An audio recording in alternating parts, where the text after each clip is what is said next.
Magandang umaga po sa ating lahat. God is good and all the time. Yan, salamat sa Panginoon at tayo po ay makapag-aral muli ng kanyang salita at tayo po ay magbukas sa ating mga Biblia. Yan, magtatagalog ako kasi may mga nanonood sa ating mga Tagalog. Yan, at may nagsishare pa na mga preaching po natin yan sa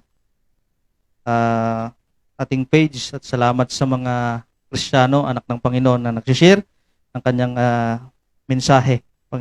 At tayo po ay magbukas sa ating Biblia dito sa Romans chapter 12 verse 2. At lagi po nating itong napapag-aralan.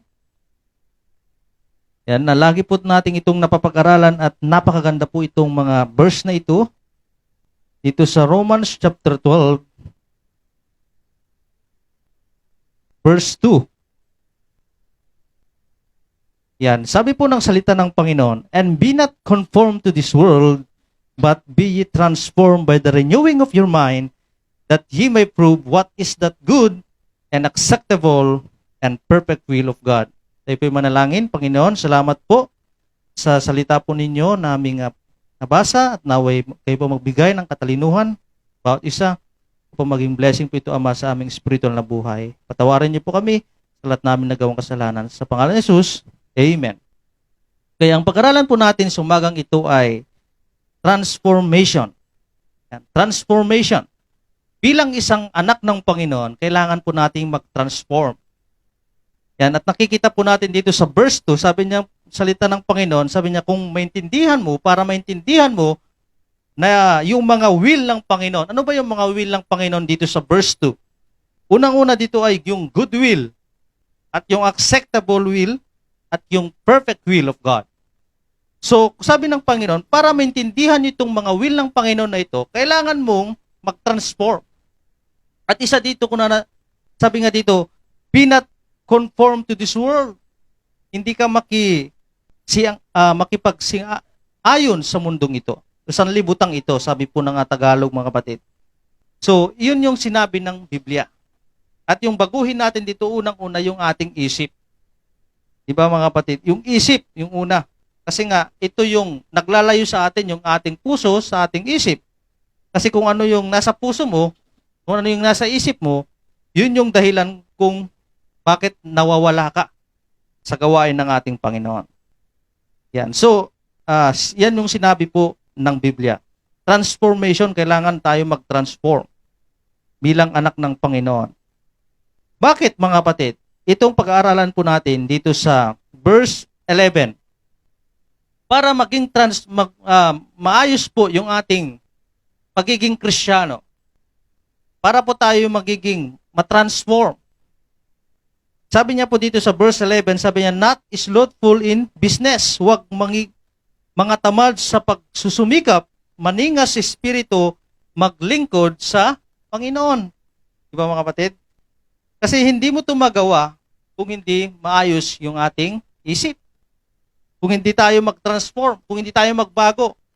Sabi niya dito, huwag maging tamad. Alam niyo mga kapatid, napansin ko kung bakit natatamad ang isang tao. For example, gumising ka ng umaga. Paggising mo ng umaga, cellphone agad. Pagka nag-cellphone ka agad, magiging tamad ka kasi yung radiation, sumasakit yung ulo mo. Gusto mo nang matulog, gusto mo nang magpahinga, hindi mo na nagagawa. Gawain mo sa yung i-priority mo sana sa araw na yun. Hindi mo nagagawa kasi masakit na yung ulo mo, magbago yung mode mo kasi nga sa radiation ng cellphone. Pero kung paggising mo sa umaga, manalangin ka, magbasa ka ng Biblia, ma-inspire ka, marami kang magagawa. Kaya nga, ang gamit po ng marami ng mga cellphone na binigay sa atin ay talagang yun yung dahilan kung bakit tayo nagiging tamad, sabi po ng Biblia. At dito yung pinakamaganda, sabi niya, huwag kayo maging tamad, kundi sabi niya, dapat tayo maglingkod sa ating Panginoon. Sabi po ng verse 11, serving the Lord. Yun yung priority. Kasi marami pong Kristiyano nagiging tamad. Pero pagdating sa kanilang sariling buhay, sariling hanap buhay, hindi naman sila tamad. Masipag naman sila. Pero pagdating sa Diyos, bakit nagiging tamad ang isang Kristiyano, mga kapatid? Sabi nga nang nabasa ko sa Facebook, unahin ang nagbigay ng buhay, hindi yung hanap buhay. Tama po yun, mga kapatid. Kasi bakit mo inuuna yung hanap buhay kaysa yung nagbigay ng buhay? Kaya sabi po ng Biblia, maliwanag, sabi niya, huwag maging tamad. Lalong-lalo na sabi niya ito, maningas espiritu. In research ko itong sinasabi niya dito nga, fervent in spirit, ito pala yung palaguin mo yung espiritu mo, palakasin mo yung espiritu mo. Yun pala yung sabi niya yun, paano natin mapalakasin? Pabasa ng Biblia, panalangin, paglilingkod sa Panginoon, sabi niya dito, magawa mo yung mga bagay na yun at talagang walang hadlang sa paglilingkod mo sa Panginoon. Yun pa lang, mga kapatid, transformation ang hinihingi ng ating Panginoon. Hindi mo yan magawa kung walang transformation ang iyong isip. Verse 12, yan kita niyo, mga kapatid. Rejoicing in hope, patience in tribulation, continuing in stand in prayer. Diba, mga kapatid? Rejoicing in hope, magalak sa pag-asa. So, paano tayo maging magalak sa pag-asa? Maging magalak tayo sa pag-asa sa pamagitan ng paglilingkod sa Panginoon. Bakit maraming Kristiyano na hindi naglilingkod sa Diyos? Bakit maraming Kristiyanong lumayo sa Panginoon? Kasi nga, hindi na sila masaya sa paglilingkod. Diba, mga kapatid? Bakit maraming naghihiwalay sa relasyon? Kasi hindi na sila masaya. Hindi na sila lagi na lang nag-aaway. Di ba kapag nanonood ka sa doon sa Rapid Tulfo in Action, yung mga mag-asawa, bakit sila naghiwalay? Isa lang yung sinasabi nila, maghiwalay na tayo kasi hindi na ako masaya sa'yo. Sawa na ako sa ugali mo. Sawa na ako kung anong ginagawa mo sa akin. Bakit sila nagsasawa? Kasi hindi na sila masaya. Ngayon, mga kapatid, pagdating sa church, bakit maraming mga Kristiyano nawala sa church? Bakit maraming Kristiyano hindi naglilingkod sa Panginoon? Kasi nga, hindi na sila masaya. Kaya sabi po ng Biblia sa verse 12, rejoicing in hope. Alalahanan niyo, mga kapatid, na dito sa New Testament, yung hope na sinasabi niya dito, walang iba kundi si Jesus Christ. Ang Panginoon, siya yung buhay, siya yung totoo na pag-asa. Kaya sabi niya dito, magalak dapat tayo sa nagbigay sa atin ng pag-asa at walang iba kundi ang Panginoon. Patience in tribulation. Maging masaya ka sa lahat ng pag-asa na meron ka at sabi niya dito, patience in tribulation. Magmatiisin sa kapighatian. Ayaw ko na magsimba kasi maraming problema, maraming pagsubok. Wala kaming bigas. Wala kaming pera. Isipin mo, problema pa lang. Marami ng paraan, dahilan na hindi mo mapaglingkuran ng Panginoon. Lahat sana ng dahilan, gamitin mo yan para paglingkuran mo yung Panginoon. Kaya yung impose ko kanina, huwag mong hayaan na yung problema ang magdadala sa iyo sa church. Kailangan pumunta ka sa church para pasalamatan ang biyaya ng ating Panginoon. Kasi maraming pumupunta sa church, talagang maraming problema. Pero nung maganda yung kanilang buhay, hindi mo makikita sa church. Kaya nga, bakit kaya, mga batid? May mga matatanda na gusto nilang maglingkod sa Panginoon. Gusto nilang bumangon, makapaglingkod, pero hindi na sila makalakad. Mahina sila. Pero bakit marami mga Kristiyano na kumpleto yung kanilang pangangatawan? Kayang-kaya pa, mga batid. Pero ayaw maglingkod sa Panginoon. Maraming mga pilay, mga bulag, may mga kapansanan na gustong paglingkuran ng Panginoon. Pero hindi na nila kaya. Pero maraming mga Kristiyano na kayang-kaya pa. Pero hindi sila naglilingkod sa Panginoon. Kaya sabi ng Panginoon dito, rejoicing in hope, patience in tribulation, continuing stand in prayer. Patuloy tayo sa panalangin, mga kapatid. So, dito sa verse 13, mapagdamay sa mga kailangan ng mga banal at maging mapagpatuloy. Ito nyo, mga kapatid. Doon pa lang, sabi ng mga ibang Kristiyano, Kristiyano naman ako. Ginagawa ko naman yung will ng Panginoon. Sabi niya dito sa Romans chapter 12 verse 2, kailangan baguhin mo yung pag-iisip mo at alamin mo yung mga bagay na ikakasiya at kagalak ng ating Panginoon. At sabi niya dito sa verse 13, ito, sabi niya, mapagdamay sa kailangan ng mga banal, maging mapagpatuloy. Ano bang sinasabi niya dito, mga kapatid? Fellowship. Paano mo malaman ang pangangailangan ng mga Kristiyano? Paano mo malalaman ng mga Kristiyano ay yung pinagpala ng Panginoon kung hindi ka nakikipag-fellowship?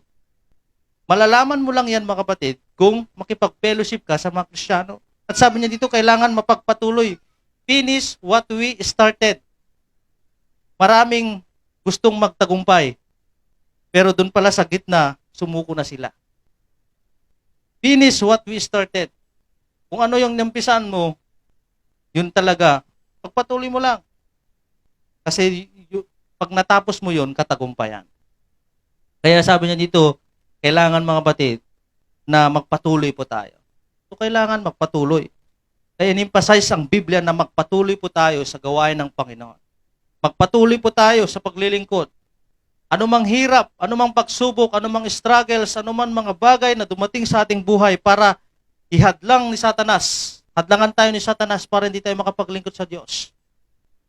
Sabi niya dito, mapagpatuloy, tumulong sa mga nangailangan. Di ba, mga kapatid? So, one time, may tumawag sa akin na sabi niya, Pastor, tanggalin mo yung post mo dun sa Facebook kasi nakakaiya. Parang nanghihingi ka. Parang ang hirap-hirap mo ng pastor. Yung pinang-post ko dun sa, nung hospital kami doon sa, di naman ako humingi.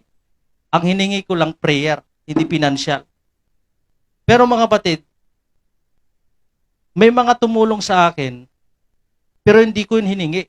Ang Panginoon mismo nag-touch sa kanila para may provide yung aking pangangailangan, mga kapatid. Ang hiningi ko lang prayer. So ngayon, mga kapatid, paano nila malalaman kung hindi ko sasabihin yung aking panalangin sa Diyos?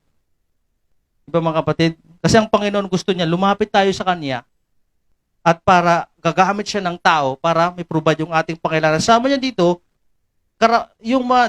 sabi niya dito, mapagdamay sa pangailangan ng mga banal. So ngayon, mga kapatid, yung mga tumulong sa akin, yung mga Kristiyano, yung mga nakaranas din sa aking naranasan. Kaya nga nung tinulungan nila ako, sabi niya, Pastor, alam ko yung nararamdaman mo. Kasi nga naranasan ko rin yan. Kasi wala ka nang malapitan wala ka nang alam, kundi sa mga kapatid mo lang. Diba? Ang naisip ko agad nun, si Brother Christian. Kasi walang-wala talaga ako. Diba, mga kapatid?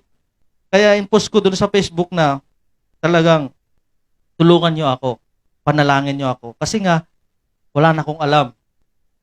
Pero bago yan, sinabi ko na sa Panginoon, Lord, sana itong ipupus kong ito, gagamitin ka na tumulong sa akin. At salamat sa Panginoon, may mga Kristiyanong tumulong sa akin. At sabi po ng Biblia, dito talagang yung mga, sabi niya, mapagdamay sa mga kailangan ng mga banal. So, mga kapatid, yung mga tumulong sa akin, yung mga banal. Diba? Ang mahirap yung nagpipreach ka sa daan, sa kalsada at nanghihingi ka. Diba? Sa van. Yan. Ginawang negosyo, matanda. Sabi ni Krisha, palagi na lang doon ginagawa yung matandang yon. Mula nung bata pa, nandun na siya, na talagang ginagawang panghihingi yung salita ng Panginoon. Mali po yun, mga kapatid.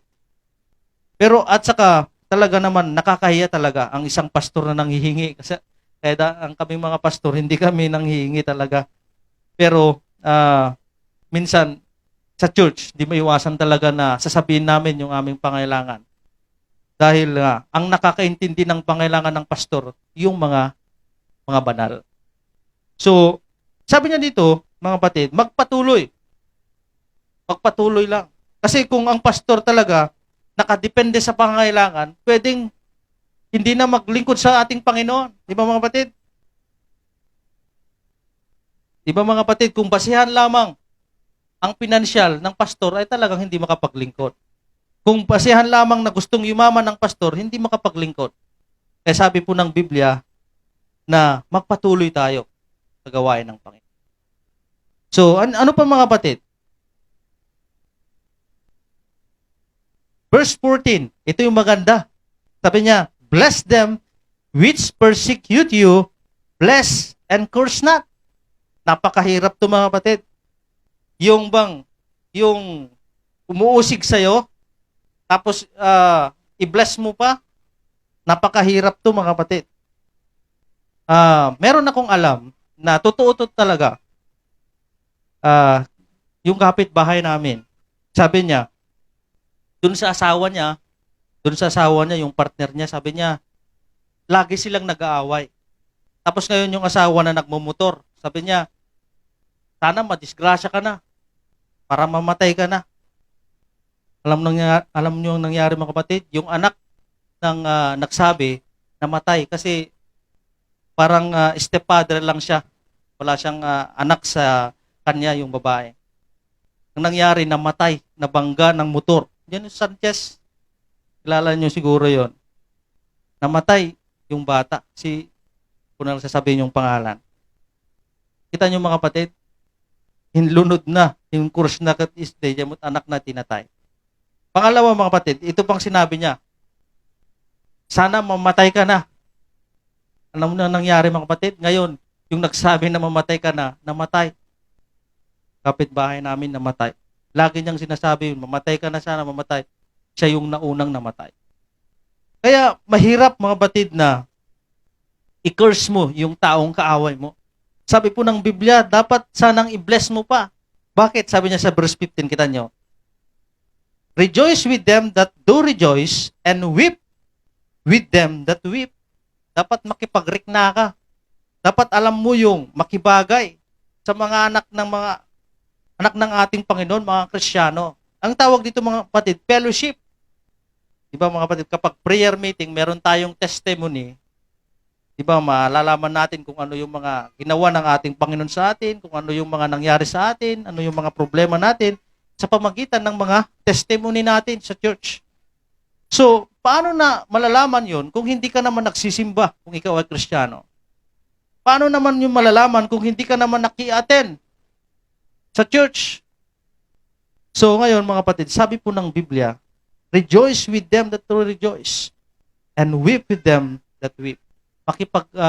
Dapat alam mo yung nangyayari sa mga kapwa mong mga Kristiyano. At verse 16, be of the same mind, one toward another, mind high things, but condescend to men of low estate. Be not wise in your own conceits. Di ba mga kapatid? Kahit nasa una ito, ibig sabihin mga kapatid, itong verse 16, kailangan mo yung kapwa mo Kristiyano. Huwag kang magtiwala sa sarili mo. Kayang-kaya ko to. Kasi magaling ako alam ko lahat yan. Huwag mong sabihin yan kapatid. Kasi kailangan mo ng karamay. Kailangan mo ng kapwa mo Kristiyano. Sabi nga ng verse 15, yung mga tinulungan mo, yun din ang tutulong sa iyo. Yung mga iniyakan mo, yun din ang tutulong sa iyo mga kapatid. Kaya kailangan natin ang bawat isa sa atin. Sabi nga ni Brother Christian kanina doon sa ating Sunday school, may kanya-kanya tayong spiritual gifts. At yung spiritual gifts na yan, gamitin natin sa church at sa mga kapwa nating Kristiyano. Di ba mga kapatid? Para maingganyo sila. Di ba? Kasi brother, si sister, nung naging Kristiyano na siya, dati hindi naman yan alam kumanta eh. Pero ngayon na Kristiyano siya, ang galing ng umawit. Ganda ng boses. Di ba mga kapatid? Magaling ng magsalita. Sabi ng mga tao sa paligid mo, kung ano, masarap maging Kristiyano, may mga talentado sila. Talagang binigyan sila ng Panginoon ng kakaiba. Diba? Doon pa lang sa spiritual gifts, marami nang mabless sa pamagitan sa iyo mga kapatid. At paano mo yun madiskubre yung spiritual gifts na yan kung hindi mo man gamitin sa ating Panginoon?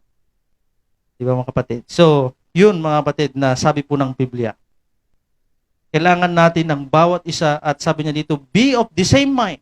Maging iisa tayo sa isip, sa puso at sa gawa, sa paggawa ng mga bagay na para sa ating Panginoon. Verse 17, sabi niya, huwag kayong mangagbayad sa kanino mang masama sa masama. Isipin ninyo ang mga bagay na ikapupuri sa harapan ng lahat ng mga tao.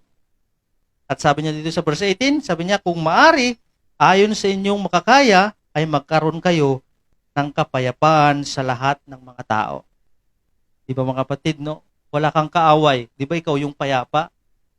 Pero ang mahirap kaaway, yung kapitbahay mo. Kaya wag niyong awayin yung kapitbahay. Kasi kapag may sunog, sinong tutulong sa'yo? Kapitbahay.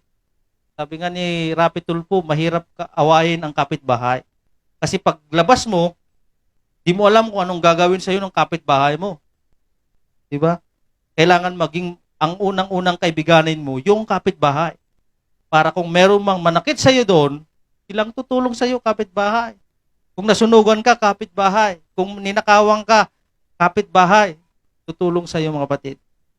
Ganon din tayo mga Kristiyano. Sinong tutulong sa atin? Kapwa nating Kristiyano. Sinong nakakaintindi sa ating mga problema? Kapwa nating Kristiyano. Kasi nga mga kapatid, iisa lang yung ating pinaglilingkuran. At sabi niya dito, mas maganda na mabuhay tayo na walang kaaway, kundi magkaroon tayo ng kapayapaan sa ating buhay. Sabi nga dito, verse 18, kung kinakailangan. Sabi niya, kung maari. Yung word na kung maari, ayon sa iyong makakaya. Di ba mga kapatid? Bakit niya sinabi ito? Kasi mahirap na tapak-apakan nila yung pagkatao mo, di ba? Merong pumunta doon sa bahay na inaway kaming lahat. Gusto nilang dumaan doon sa bahay. Idaan yung malaking truck, masisira yung simento ng harapan namin. Kami pa yung inaway, kami yung may-ari ng yung lupa. Kaya pinagalitan kami, ako nakisama na rin. Kasi naawa ako sa mga kasama ko doon, mga pamilya ko. Nakisama na rin ako. Kaya sabi po ng isa, yung kinaaway ko, sabi niya, pastor ka, nakikiaway ka. Nakikisama ka, sabi niya sa akin. Alam niyo lang pastor ako. Sabi ko, hindi porke pastor ako, hindi ako magsasalita. Mali na yung ginawa niyo eh.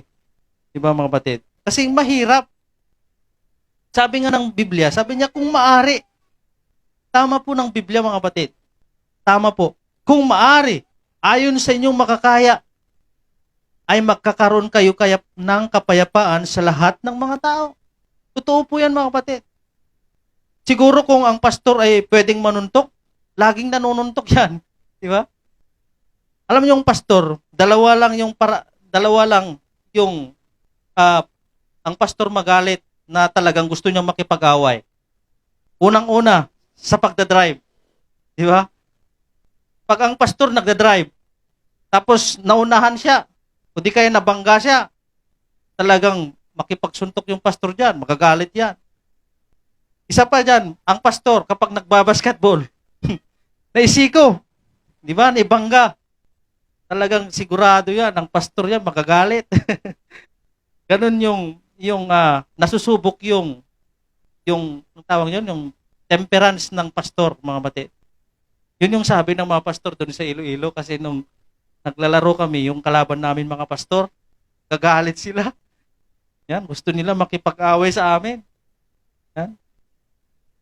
Pati yung pagdadrive talagang, kaya sabi nila, yun daw yung dalawa na hindi mapigilan yung pastor magalit. Kapag nagdadrive ka, at kapag ikaw ay nagbabasketball. Kaya may mga pastor na ayaw magbasketball kasi mainit, hindi maiwasan, di ba? Isiko ka talaga, may banggaan. Yan. So, mahirap. Kaya sabi po ng Biblia, kahit yung mga pastor nakakaranas nito, kahit mga Kristiyano nakakaranas ito, lahat tayo nakakaranas. Kaya sabi po ng Biblia, if it is impossible, kung maari, ayon sa inyong makakaya, ay magkaroon kayo ng kapayapaan sa lahat ng mga tao. Di ba mga kapatid? Mas maganda na maging maayos na lang para yung pakikitungo mo sa kapwa mo tao para maging mapayapa ka. Kasi hindi ka makakatulog kung marami kang kaaway. At ito yung maganda mga kapatid. Verse 19, kita nyo. Huwag kayong higantihan ang mga iniibig, kundi bigyan ninyo ng daan ang galit ng Diyos sapagkat nasusulat, akin ang paghihiganti, ako ang gaganti, sabi ng Panginoon. Ito yung maganda mga kapatid. Tayo mga Kristiyano, di ba? Kahit inapak-apakan na tayo, okay lang. Bahala kayo kung di ba mga kapatid? Pero hindi nila alam yung Panginoon yung maghiganti sa kanila. Di ba? Kasi mahirap na tayong mga anak ng Panginoon, talagang lalong-lalo na kapag tayo po nagsishare ng salita ng Panginoon at binastos tayo, Panginoon talagang kalaban nila yon. Kasi sabi po ng Biblia, verse 19, kita nyo mga kapatid, huwag kayong magiganti. Ang Panginoon ang maghihiganti sa iyo. Diba napakaganda mga kapatid? Yun pa lang, yung ating Panginoon ay mahal tayo ng Panginoon. Sabi niya, iniibig. Huwag kayong maghiganti, mga iniibig. Kasi mahal tayo ng Panginoon.